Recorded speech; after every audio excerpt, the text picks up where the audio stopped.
it, in the 50s. No, that was a commercial hub.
Good afternoon, ladies and gentlemen. Welcome to another edition of The Democratic View. I'm the hostess. My name is Phyllis Italiano, and we have a new and different setting today than we usually do. I'm going to see if I look better on this particular setting and light a little bit brighter than usual. Today I have with me a really prominent man in our area, one of the heroes trying to help us to save all of the things that we love, which is our waters and our drinking water.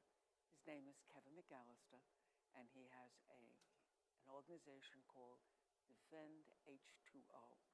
And welcome, Kevin. Thank you. Thanks for having me. So are these chairs more comfortable? Oh, I like it. A little out of sorts. I'm used to the studio. Yes, me too. One of the reasons why I asked Kevin to come today was because I had, and as I told him, an email from my son with this picture a few weeks ago. And I got to tell you, folks, I thought, what is this picture? This must be something from some other place, although he told me, my son, that it was in Riverhead. And then the next week, it was on the front page of the Southampton Press. And it is astounding. And I wanted to ask Kevin to tell us a little bit about what would cause this kind of a fish kill. Okay. By way of, I guess, some background, this event really started setting in motion roughly 2 or 3 weeks ago, so toward the end of May. A red tide had set up. It's called paralytic shellfish poisoning. It releases a biotoxin called saxitoxin. So around that time when the red tide was in the greater Flanders Bay area, there was reports, I was getting phone calls of diamondback terrapins washing up on the beaches. So ultimately, I think several reports on the Southampton side as well as the Riverhead side of more than 100 animals were identified, counted. Ultimately, my first thought was this is extremely unusual, really unheard of. And knowing that the red tide was present, attributed to the red tide, and here's how I think it occurred. Ultimately, with the red tide releasing this biotoxin into the water column, and then having shellfish filter feed, and ultimately build that concentration in the shellfish, and then in turn the shellfish, or I should say the terrapins feeding on the shellfish. So likely they were poisoned. Oh. And then on the heels of that, now we move forward a week or so as ultimately the red tide starts to decompose and die off. It's going to suppress dissolved oxygen levels. And then shortly thereafter, now we have reports of the massive fish kill. Tens of thousands, if not hundreds of thousands, bunker. I mean, this was just Flanders Bay area. So it's either attributed directly to the low dissolved oxygen levels, and I wouldn't dismiss the notion that the biotoxin had an effect on the fish as well. An absolutely amazing story that animals that live in our area are being poisoned by this horrible red algae, this saxitoxin. Right. In case people don't realize, the word toxin does mean poison. Yes, by the way, I use poison for the I know viewers, people sometimes forget because it's sort of like Yes. a nice way of saying poison, but it is poison. And I can remember myself years and years ago when I first went out to Fire Island, and I would see the scallops dancing in the water all along the shore, and they were so beautiful to look at. And then in the 80s, along came the brown tide, and that ended that. And the Great South Bay is essentially dead, not really producing much in the way of life. 95% of the harvests that peaked in the 1970s, when I was a kid growing up in Rich's area, on Rich's Bay, that's the decline we've seen to present day. And the bay scallop and the Peconics haven't fared much better. So there's certainly harvesting that occurs, but we pale compared to the early 80s and Yes. back in the 70s to 60s. That was a election day staple, and carried families right through the winter as far as primary income for many of the fishers out here. Yeah, you used to be able to just pick them up like that and Scoop put the them into scallops. a bushel and basket. and go and harvest them. I must admit it was never easy to clean them, but they were and are still probably one of the most delicious things you can possibly ever But eat. these chronic algal blooms, I think 85 was the first reported brown tide. It appeared for several years, kind of went to bay for a while. But almost every year now we're seeing some form of cyanobacteria, the rust tides, mahogany tides. And by the way, mahogany tide had set up on, just back to back with the red tide, and then a mahogany tide in Flanders Bay. So, it's just became, I'll call it a kill zone with respect to fish and wildlife. What causes these algal blooms? Well, they can be naturally occurring to some degree, but when we start to see the frequency that we're experiencing in our ponds, Georgicas, right now actually Marituka in Mattituck has a cyanobacteria bloom. Lake Agawam almost turns iridescent blue every summer. So these are very stressed waters, and we're seeing the signs and symptoms of certainly water pollution. And what the common denominator is excessive levels of nitrogen feeding into these water bodies, just as you would feed your plant or your lawn with nitrogen. Ultimately, too much nitrogen in a water body will just allow the algae to explode and grow. So what do we have to do to get these to stop? This is very complex. My work has been on two fronts. I'm trying to move the state. They've been dragging their feet, the Department of Environmental Conservation. 15 years ago, the EPA, federal government, directed the states to move away from what's called a narrative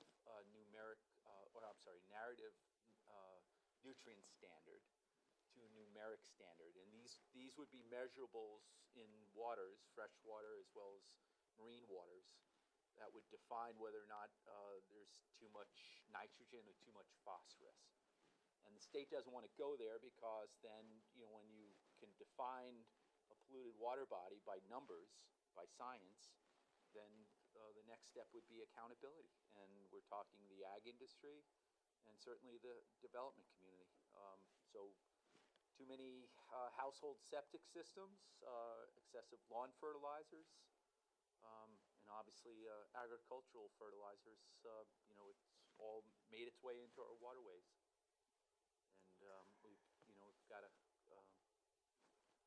basically I call it a toxic brew. I mean, in some cases it is, of course, with the red tide, but we've created a scenario, and no one's to blame, but we're all to blame, and just slow overdevelopment where we've reached the tipping point for the waters to really assimilate the level of nutrients that they're receiving,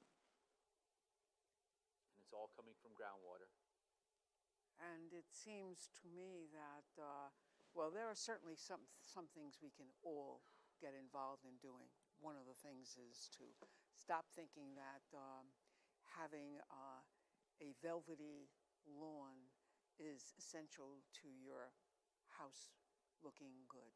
I refer to them as trophy lawns. Yes. We all kind of call them the trophy lawns. And I know I have 2 or 3 in my own neighborhood that have trophy lawns. And I look at those houses and I look at my house where I put nothing on my lawn except cutting it and maybe adding a little more seed in the early spring and making sure that I water a little bit to make. Other than that, I do nothing. And there are places where I don't have much in the way of grass, and there are places where I have just crabgrass that's cut short. And you know what? Those houses don't look any better than mine, because I do have some things like flowers around which make my house look better than theirs, and I never put any. You don't mind a dandelion or two growing, right? No. As a matter of fact, where I come from, in my ethnic background, dandelions are called jagodias, and you can eat them. Dandelion wine. Right? Yeah. But actually, you can put dandelions into salads. In case I once took a course. I've taken a course on everything. It was called "Stalking the Wild Asparagus." It was a book years ago, and Yule Gibbons wrote it. And you could take those dandelion flowers and throw them into your salad, and actually they're nutritious, believe it or not. But the point of the matter is that a couple of bushes around that are pretty and which you don't have to fertilize, that they will just grow. Well, I'll say the subtle suburbanization of our areas or communities, have led to increase again in the nutrients, nitrogen and phosphorus, and the pesticide levels is increasing. And by state law, the companies have to place signs, little yellow signs on your yards after they've been sprayed, and between the pesticide for tick applications as well as other pests, we see the signs everywhere, and that's frightening, and it's a sign of suburbia. And guess what? We wonder why our waters are degraded, and we're seeing fish kills and algal blooms, low dissolved oxygen levels. It just goes on and on. And the problems are complex. I described what needs to be done at the receiving water end, with the standards that would assign accountability and ultimately, hopefully, cleanup. But certainly, when it comes to our contribution as a household, we have to be more cognizant of our lawn care, and then ultimately, I think on a institutional level, we have to transition from conventional septic systems into systems that effectively denitrify, so that we remove the nitrogen from our wastewater. That seems to be the biggest. It is the biggest contributor. Yeah, it is the biggest contributor, and it's also the biggest hurdle for an individual homeowner, since those systems tend to be a little bit more expensive. They are more expensive, but I'll ask a rhetorical question: at what price do you place on clean water? What's the value of clean water? And when I see new construction and I look at homes that are spending more on Belgian block trimming in their driveways than what a denitrification system would cost in someone's backyard, then I personally think something's wrong there. Oh, well, I agree. Something is definitely wrong.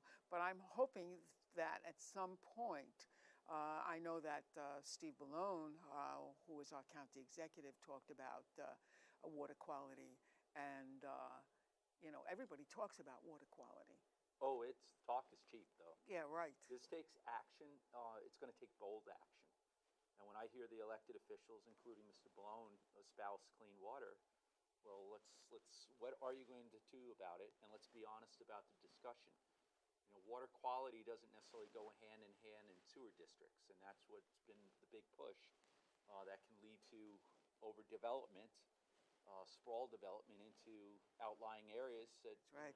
And That's right. so let's be perfectly honest, and I'm not dismissing the notion that sewer districts don't have a benefit, but to, again, espouse that it's all about restoring the waters, that's not necessarily true if it leads to overdevelopment where the overall load is increased, even though there's effective treatment to, to a household. Gee, I'm so happy to hear you talk about that, Well, because that's I what. talk about. Yeah, because very I've honest always and believed direct that. about this. It's the same thing when they talk about, well, we'll put up some sidewalks around in certain areas. And I say, well, you know what that means?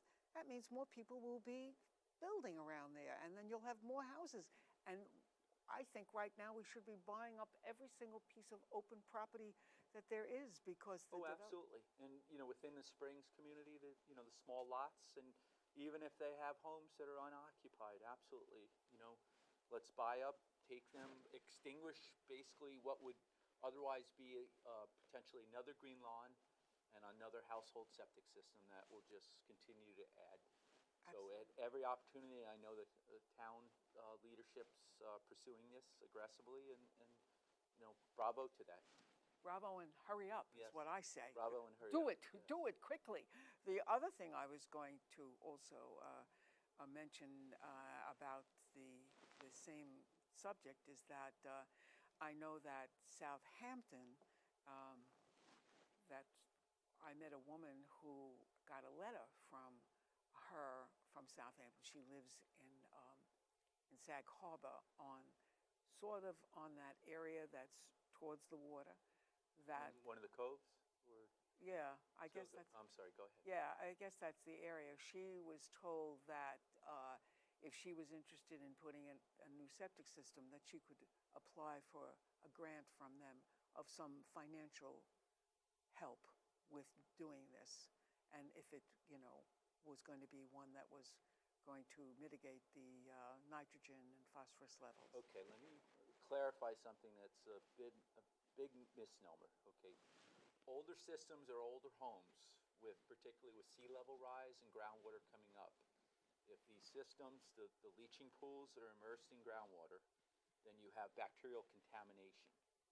The nitrogen is principally from our urine. I know that. So the so-called upgrades of adding a septic box to collect the solids, but really don't reduce the actual nitrogen load, in my vernacular, these are not true upgrades.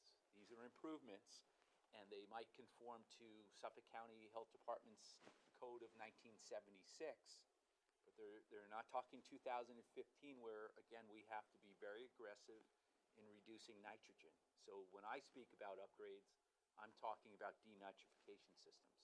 And I think what we know today, there's absolutely no excuse for Suffolk County not to reform their sanitary codes to require advanced treatment on new development. And relative to the built infrastructure, we got to figure out how to offset the cost implications to existing homeowners, and we have to start phasing these in. But when we're building new, the notion that we're putting the same old failing system in the ground. Wait a minute.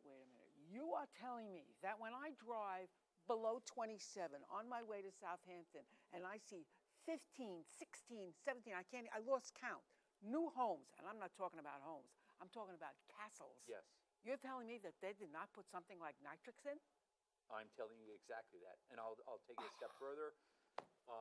The way the county operates, you can select off their menu. So they slowly approve systems that actually it's for the higher flow. So we're talking multifamily, apartment complexes, 1,000 gallons or greater.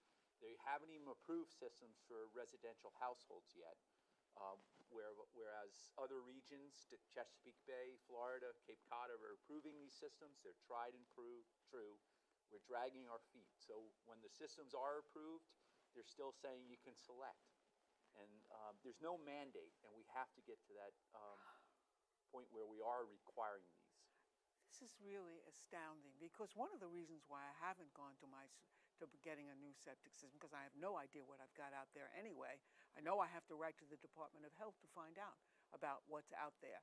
And one of the reasons I haven't done is because I don't know what to put in that's going to do, because I'm waiting for Suffolk County to come up with some suggestions. And here's the irony: when homeowners want to do the right thing, and they want to incorporate, solar panels and advanced wastewater treatment, the county says, no, you cannot do that. They want the conventional system, out of sight, out of mind.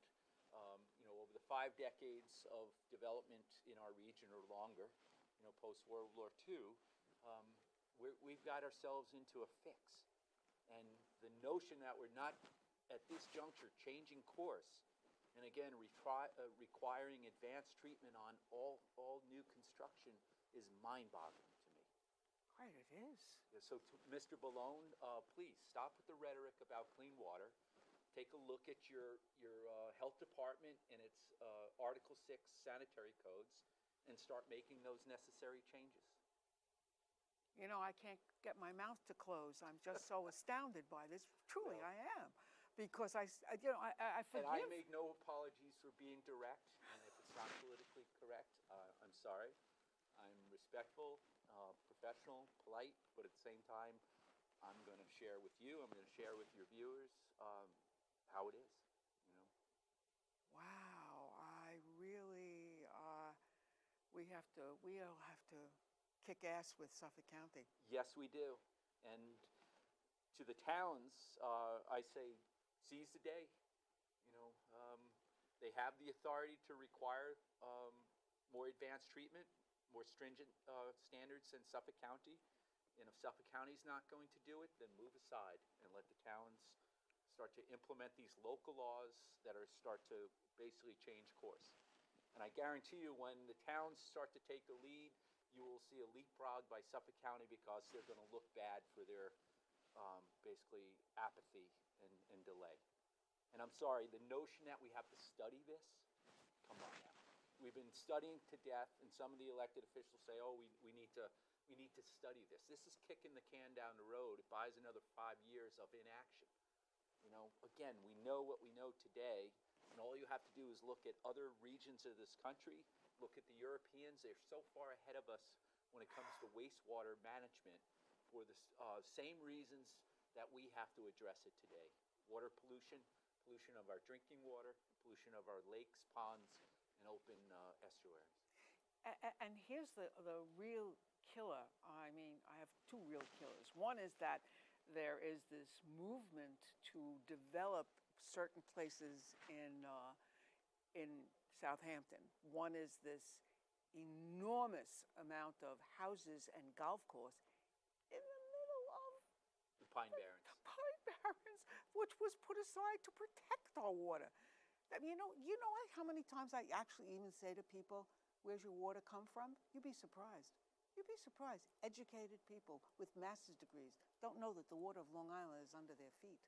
They don't understand that if we don't protect it, that we can't throw medication down the toilet, that we can't put Roundup on our lawns, and that we have to look to what kind of septic systems we're going to be putting in. And that development means the end of this area. It's going to be the end. Don't they understand that? Don't people understand that?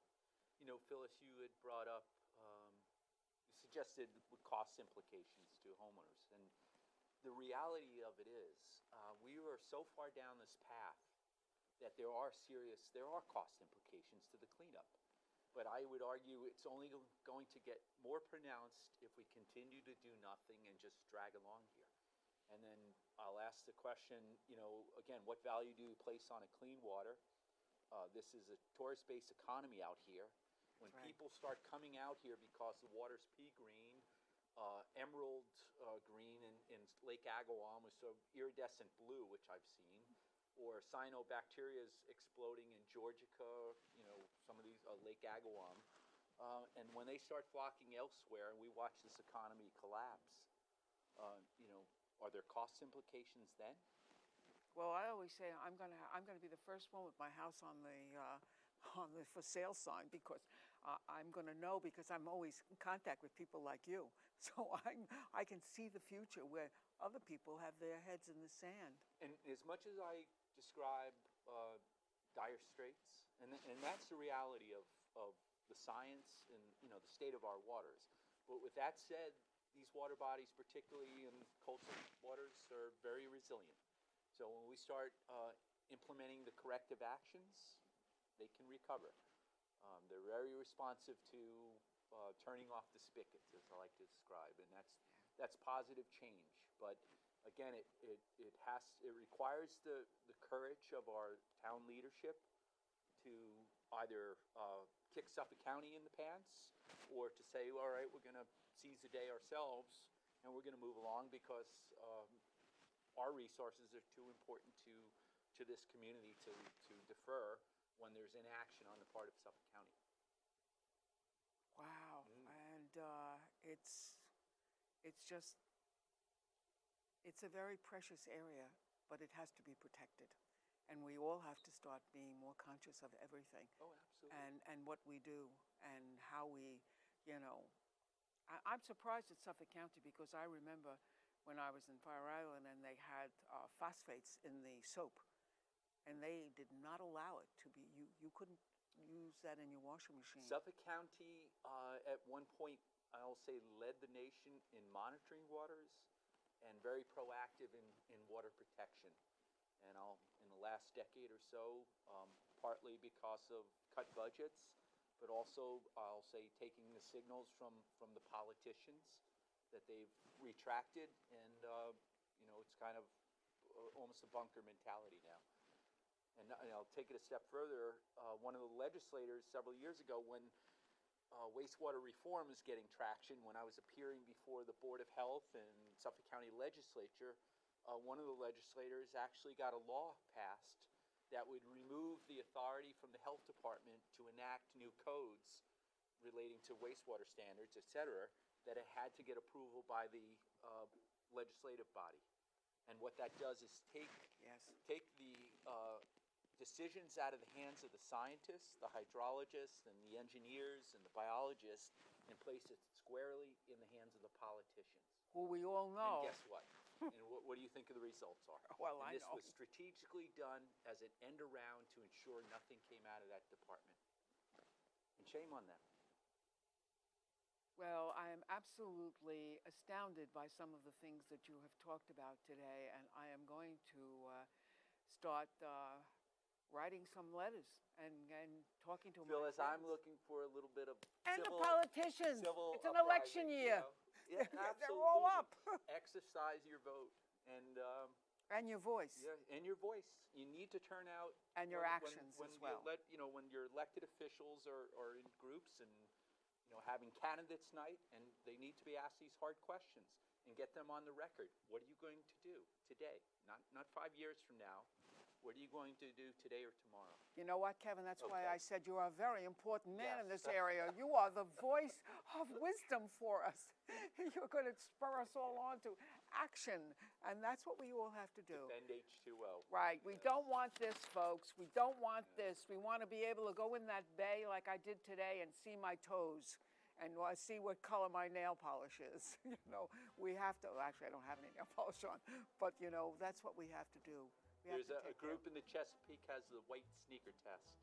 They've been doing it for years to see how much they could see their sneakers. Well, we'll have to look into that one too. Good. Thanks so much Thank for you. coming, my Okay. God. Okay.